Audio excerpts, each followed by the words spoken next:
नमस्कार। आप सभी धर्म प्रेमी बंधुओं का आपके अपने चैनल मोडेश्वरी कृपा में स्वागत है। पिछले भाग में हमने सुना किस प्रकार माँ दुर्गा ने दंडासुर का वध किया था और लोगों ने उन्हें बहुचारा नाम दिया और उनका वहाँ पूजन फल आदि से उनका पूजन अभिषेक करने लगे और उनसे प्रार्थना की, हे देवी आप यहीं निवास करें। तब लोगों ने उनसे खूब मान मिन्नत की कि हे देवी आप यहीं रहें, आप न जाएं, अंतर्ध्यान न हो, आप कन्या रूप में ही रहें, हमें आपके साथ अति आनंद प्राप्त होता है, आपके सानिध्य में हमारा आध्यात्मिक ज्ञान भी यहाँ बढ़ेगा। हम तो ग्रामीण लोग हैं, हम कुछ नहीं जानते, हम कुछ नहीं समझते, हम तो इधर उधर भटकने वाली जातियाँ हैं, हमारे पास बुद्धि ज्ञान कुछ भी नहीं है।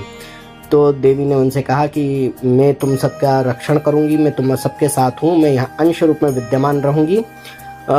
मेरे दो स्वरूप यहाँ पर, जिस प्रकार मैं यहाँ बैठी हूँ उसी प्रकार मैं मोरहड़ा में ही मातंगी रूप से विराजमान हूँ।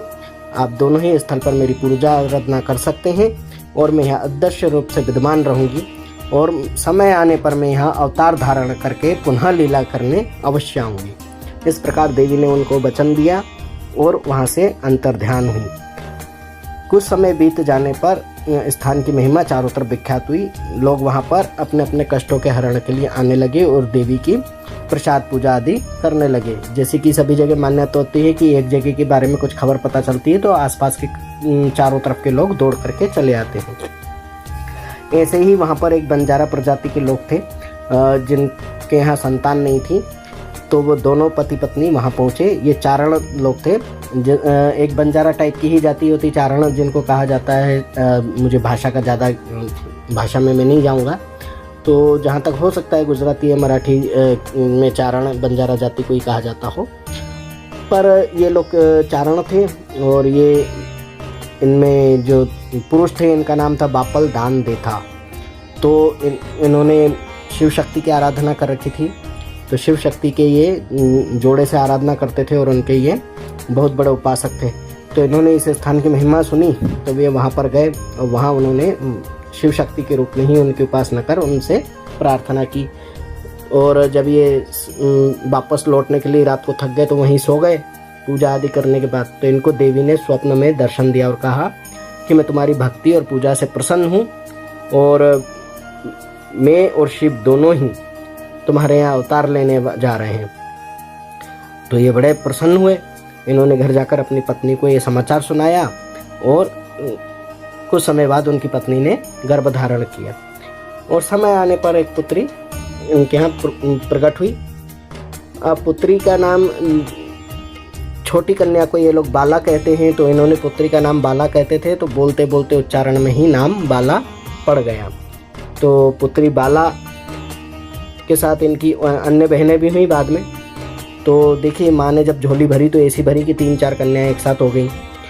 अब जो बड़ी बेटी थी उसके अंदर जो शक्तियाँ थी ये स्वाभाविक जन्म से थी, या तो उस समय उनको ही ज्ञात नहीं थी, स्मृति लोप था, या फिर उन्होंने जानबूझकर अपनी शक्तियों का प्राकट्य नहीं किया किसी के सामने। सब सामान्य कन्या उनको समझते थे। अब ये लोग एक स्थान से दूसरे स्थान जाकर के अपनी जीविकोपार्जन करते थे। एक समय इनका पूरा का पूरा दल एक स्थान से दूसरे स्थान को जा रहा था, तो वहाँ उस क्षेत्र का एक डाकू था, बपैया डाकू। तो बपैया डाकू ने देखा कि ये सभी स्त्रियां हैं, सुंदर कुंवारी कन्याएं हैं, मोहक हैं और इनके ऊपर रत्न आभूषण हैं और पुरुषों की संख्या कुछ कम प्रतीत हो रही थी। तो उन्होंने कहा इनको तो आसानी से हराया जा सकता है और उन्होंने वहाँ पर हमला कर दिया अपने सैनिकों के साथ, अपने लुटेरे साथियों के साथ। तब देवी ने देखा कि वहाँ पर जो अत्याचार हो रहा है उससे बड़े क्षुब्ध हुई। किस प्रकार से कपड़े फाड़े जा रहे हैं, जेवर लूटे जा रहे हैं, उनके अंग भंग किए जा रहे हैं, उनके पतियों को मारा जा रहा है। वे सामना नहीं कर पा रहे थे, काफ़ी वीर थे, पुरुष लड़ रहे थे, पर संख्या बल में कम होने के कारण एक तरीके से हार रहे थे। आज की भाषा में बोले तो कि एक सरेंडर सा करना पड़ रहा था उनको। तो काफ़ी दिक्कत हुई, परेशानी हुई, इनको मन में एक वो बड़ा भय सा हुआ। तो कहा जाता है कि देवी ने उसी क्षण एक छत्राणी का रूप धारण कर लिया, यानी कि एक तरीके से उनमें वीरता के ऐसे भाव जागृत हुए कि उन्होंने उनके पास जो भी अस्त्र शस्त्र, छोटे से छोटा जो भी शस्त्र था, उससे उन्होंने उन असुर पर प्रहार किया और उनको मारा। और जब बपैया डाकू पास में आया तो उन्होंने इसके इनके जो है रूप लावण्य को देखा, ये सबसे अधिक थी, आकर्षक थी, क्योंकि देवी के आशीर्वाद से पैदा हुई थी, देवी का अंशावतार थी। तो जाहिर सी बात है कि सबसे कुछ अलग रूप, रंग, स्वभाव विचित्र तो उसको लगा ही। तो आकर्षण जैसे ही बढ़ा तो वो इनकी तरफ झपटा। तब इन्होंने उसको श्रापित कर दिया कि जाओ तुम इसी क्षण नपुंसक हो जाओ। अब जब बपैया डाकू को कुछ समय बाद एहसास हुआ कि ये इस तरीके से जो श्राप मुझे दिया गया था वो सत्य हो गया, तो वो बहुत रोया, गिड़गिड़ाया और उनको ढूंढते हुए उसी स्थान आया जहाँ देवी दुर्गा ने बरखड़ी के पेड़ के नीचे अपना स्थान बनाया था और जहाँ लोग आज पूजा करते थे। तो ये देवी के रूप में तो थी। जब सब लोग के साथ इस तरीके से हुआ तो वे उसी जगह पर आकर रुके हुए थे, डेरा डाल के बैठे हुए थे। तब देवी वहीं इनको मिली। तो इन्होंने खूब रोए गिड़गिड़ाए, पर वो तो क्रोध में थी कि इस तरीके से तुमने किया है और उसके बाद अब रो रहे हो, पछता रहे हो। जब तुम्हें स्वयं को दंड मिला है तब पछता रहे हो। तो इन्होंने उस तरीके से एक तरह से मुंह फेर लिया। तब वो वहाँ रोते रोते गिड़गिड़ाते हुए सो गया। तब देवी दुर्गा ने उनको स्वप्न में दर्शन दिया कि रे मूर्ख, तूने जिस स्त्री का अपमान किया है वो कोई और नहीं, स्वयं मैं हूँ, मेरा ही अंशावतार है। तुमने बाला की जो है अपमान किया है, बाला के साथियों का अपमान किया है, तुमने स्त्री जाति का अपमान किया है।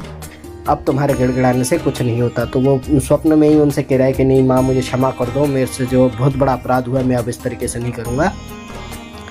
तब देवी दुर्गा ने उसको कहा कि जब तक स्वयं बाला के रूप में मैं तुम्हें माफ़ नहीं कर देती तब तक तुम्हारा जो है पूर्व की तरह पौरुषत्व तुम्हें प्राप्त नहीं होगा। तुम्हें अब एक उपाय करना है। अब तुम स्त्री की भांति अपना साज श्रृंगार करके ही उस रूप को प्रसन्न कर सकते हो। बाला अगर प्रसन्न हो जाती है तो समझ लो कि मैं प्रसन्न हूँ। तब डाकू बपैया को समझ में आया और उसने अपना श्रृंगार जो है स्त्री की भांति कर लिया। अपना जो है पूरा श्रृंगार अपने आप को स्त्री के रूप में परिवर्तित कर लिया और देवी बाला के चरणों में जाकर के नतमस्तक होने लगा और रोज़ रोज़ उनके सामने विनती करने लगा। तब देवी बाला प्रसन्न हुई और उससे क्षमा स्वीकार की और उसे क्षमा दान दिया। तो देखिए, पश्चाताप अगर हृदय से किया जाता है तो कोई भी देवी देवता उसको अनदेखा नहीं करते, मान जाते हैं। और शायद देवी ने ये लीला इसीलिए की थी कि लोगों को पता चल सके कि स्त्रियों का सम्मान करना चाहिए और सभी स्त्री पुरुष या किन्नर, कोई भी लिंग है या कोई भी समुदाय है, किसी का अपमान तिरस्कार न हो, सभी समान हैं, सभी उनकी संतानें हैं। तो शायद यही सब बताने के लिए उन्होंने ये सब इतनी बड़ी लीला की थी। तब डाकू बपैया ने उनका वहाँ पूजन और सब आराधना करना शुरू किया और अब तक जितना भी धन संपत्ति उसने लूटा था सब माँ के चरणों में छोड़ दिया और स्वयं देवी बाला के चरणों में अपने आप को उन्हें समर्पित कर दिया। अब हुआ ये कि ये कथा की चर्चा सब जगह गई। बड़ा कौतूहल हुआ लोगों को कि इस तरह एक डाकू को देखो, एक देवी ने झुका दिया, एक साधारण कन्या ने झुका दिया। क्योंकि लोगों के दिमाग में तो यही चर्चा थी ना, क्योंकि उनने ऐसा कोई चमत्कारिक कार्य करके नहीं दिखाया था। जैसा कि लोगों को देवी देवताओं के बारे में होता है कि वो चमत्कारी करते नहीं, जहाँ बल का प्रयोग करना होता है वहाँ बल का प्रयोग करते हो, जहाँ माया दिखानी होती है वहाँ माया भी दिखाते हैं। तो देवी ने कोई माया नहीं दिखाई, वहाँ उन्होंने स्त्री शक्ति का परिचय दिया था। तब उनका ये लीला कार्य जब बाला देवी का समाप्त हो गया तो उन्होंने अपने आप को उसी स्थान पर अंतर्ध्यान कर लिया, यानी कि वो उसी स्थान पर कहते हैं समाहित हो गई। तो इसीलिए जो मूल जो बरखड़ी का वृक्ष था वहाँ पर आज भी जहाँ पर डाकू बपैया ने आराधना पूजना करी थी और लोग आकर के धूना जलाते थे, वहाँ आज भी जलता है। और उसके पास में ही जहाँ देवी बाला थी वहाँ उनके नाम से यंत्र बने हुए हैं। उनको कहा जाता है त्रिपुर सुंदरी या बाला सुंदरी का ये यंत्र है, इस तरीके से मान्यता है वहाँ की, और शक्ति का ही अवतार माना जाता है। और इन्हें कुंडलिनी जागरण शक्ति की देवी भी कहा जाता है। तो जाहिर सी बात है कि देवी दुर्गा ही तो सभी संसार की जननी है, तो वो क्यों नहीं होंगी। और उसके अलावा फिर हुआ ये कि जब ये खबर राजा तक पहुंची तो राजा निसंतान था, तो उसके मन में आया कि मेरे यहाँ संतान नहीं है तो मुझे भी जाकर के संतान प्राप्ति की कामना करना चाहिए, क्योंकि बिना संतान का राजा अयोग्य माना जाता है और ऐसे राज्य के ऊपर कोई भी कभी भी आक्रमण कर सकता है, तो प्रजा भयभीत रहती है। तब वे राजा वहाँ आए और उन्होंने देवी के सामने मान मन्नत की। अब यहाँ पर लोग मान मन्नत के लिए आने लगे थे तो उनकी मन्नतें पूरी होती थी, तो राजा के यहाँ भी संतान के लिए मन्नत रखी गई। तो देवी ने स्वप्न में कहा तुम्हारे यहाँ बहुत जल्दी संतान होने वाली है। अब कुछ समय बाद राजा के यहाँ संतान हुई। संतान का नाम उन्होंने रखा जेठो। तो राजकुमार जेठो जो है धीरे धीरे बड़ा हुआ, और जब बड़ा हुआ तो राजा को बड़ी घबराहट और चिंता हुई उसे देखकर, क्योंकि उसका व्यवहार जो था पुरुषों की भांति नहीं था। एक राजा के संतान में जो अकड़, ऐंठन और पुरुषत्व झलकता है वो उसमें नहीं झलक रहा था, उसमें स्त्रियोचित गुण दिखाई दे रहे थे। और वो ना ही सिर्फ उसके लक्षण दिखाई दे रहे थे, उसे साज श्रृंगार करने में बड़ा आनंद आता था। वह स्त्रियों के, राजमहल की दासियों की, उनकी कन्याओं के वस्त्र पहन करके यहाँ वहाँ घूमता।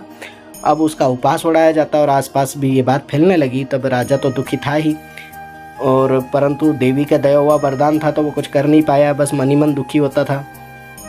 लेकिन जब राजकुमार को स्वयं को अपने ऊपर अपनी दशा देख करके दुख हुआ तो उसने बहुत रोया, बहुत अपने आप को दुखी कर लिया, कुपित कर लिया, भोजन नहीं करना, और इस तरीके से उसका जीवन बीतने लगा। तब पिता ने बड़ा उनके मन में वो दुख और विषाद हुआ, और उन्होंने उस राजकुमार से कहा मैंने तुम्हें माता के द्वारा पाया है, तुम माता की ही आराधना करो, वे ही तुम्हारे जीवन का निर्णय करेंगी। तब देवी ने उसके स्वप्न में आकर उसे कहा कि तुम्हें अपने गुप्तांग का त्याग कर देना होगा, तुम इसे प्रकृति के द्वारा प्रदत्त इस अंग को प्रकृति में ही समर्पित कर दो। तब जेठो ने उस स्वप्न में ही देवी का आदेश मानकर अपना गुप्तांग हमेशा के लिए अपने शरीर से अलग कर प्रकृति को समर्पित कर दिया। उसके बाद से ही जेठो की तरह के और भी लोग इस तरीके से अपना गुप्तांग प्रकृति को लौटाकर अपने जीवन के दोहरेपन से मुक्त होने लगे। और तभी से ये माना जाता है कि किन्नर समुदाय का यहाँ से देवी बहुचर माता के प्रति जो है आस्था, आराधना बढ़ने का ये प्रारंभ हुआ, प्राकट्य हुआ। और इस तरीके से डाकू बपैया ने जैसे महिला का श्रृंगार किया था, जिस प्रकार से राजकुमार जेठो की कथा आती है, यहीं से देवी बहुचरा का जो है किन्नर समुदाय के ऊपर विशेष कृपा और आशीर्वाद माना जाने लगा। देवी की अन्य लीलाओं के बारे में अगले वीडियो में मैं चर्चा करूँगा। इसी के साथ जय मोड़ेश्वरी, बोल बम।